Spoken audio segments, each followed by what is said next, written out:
Highgate Cemetery in North London is a place steeped in history and myth. Built in 1839, it was once a prestigious burial ground for the Victorian elite, but by the mid-20th century, neglected and decay had turned it into a hauntingly atmospheric place, a perfect setting for something sinister. In the late 1960s, strange and disturbing stories began to emerge. Local reported bizarre sightings in and around the cemetery. It was just before dusk. I saw a tall figure standing by the gate. It wasn't moving, but its eyes, they seemed to glow red. I felt frozen, like I couldn't move. My dog whimpered, and we ran home. In December 1969, David Ferrand, an amateur paranormal investigator, wrote to the Hampstead and Highgate Express about his encounter with what he described as a phantom figure. There is something strange haunting Highgate Cemetery. I've seen it myself, a tall, shadowy figure that seems to drain the energy from the air. Others have seen it too.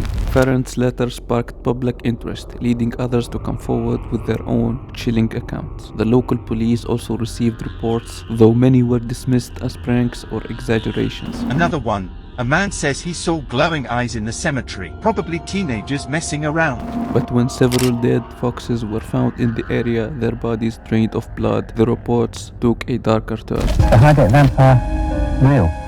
Yes, it definitely is.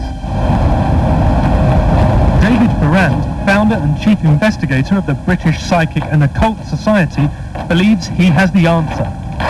It might come close to being what some people would term a vampire, but that's where I would actually draw a line. In early 1970, another figure entered the scene, Sean Manchester, a self-proclaimed vampire hunter. He claimed that the entity haunting Highgate was no mere ghost, it was a vampire.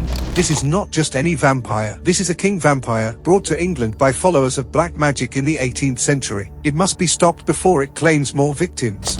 Manchester's sensational claims combined with Ferrand's reports culminated in one of the most bizarre events in London's history. On March 13, 1970, crowds gathered at Highgate Cemetery to witness or participate in a vampire hunt. It was madness. People running everywhere, shouting about vampires. Some were trying to break into the tombs. You genuinely believe that vampires exist? They're real? I believe that amongst the demonic legion there are those demons with vampiric attributes which can only best be described in those terms. And you say that you've actually killed, slain too? No, killing and slaying is not, that would only apply to human. And I have no human enemies. My enemies are two vampires. My enemies are the principalities of darkness, and I have exorcised, that is cast out. Yeah. You can't kill, you can only remove. But I thought you went into Highgate Cemetery and went into a tomb and saw, according to press coverage at the time, saw a sort of creature with horrible eyes. Absolutely. A manifestation, that's right. Yes. What did you do to it? And not only I, but many others besides. And what did you do to it? Eventually, but not there, I managed, with great care and attention, to exorcise it in the ancient and approved manner, by the incineration of fire and the rite for the dead. Manchester claimed he conducted an exorcism and later found the vampire's coffin, but no evidence of this event was ever presented. In 1974, David Ferrand was arrested after police found evidence of occult rituals in Highgate Cemetery. We found candles, symbols drawn in chalk, and evidence of animal sacrifice. This isn't the first time we've had strange activity here. Ferrand denied vandalism, claiming he was investigating paranormal phenomena. I was walking past the top gate, and all of a sudden something caught my eye, and I looked and I saw a tall figure. It must have been nearly 8 feet tall.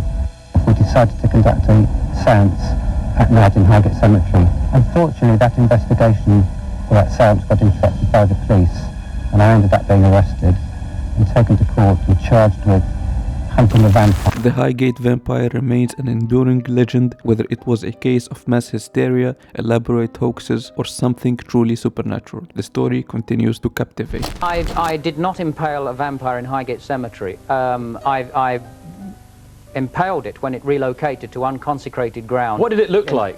When you put the stake through the heart, what did the vampire look? It's right, it's from a Miranda card. I want to actually find out what physically, or whatever the word would be, what did this vampire actually look like?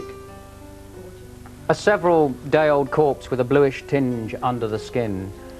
But when you feel like that tomorrow morning, ladies and gentlemen. when the fur is flying and you're in the is it tall or yes, how tall? Unusually tall. And so the shadow of the Highgate Vampire still lingers, a mystery buried among the tombs of time.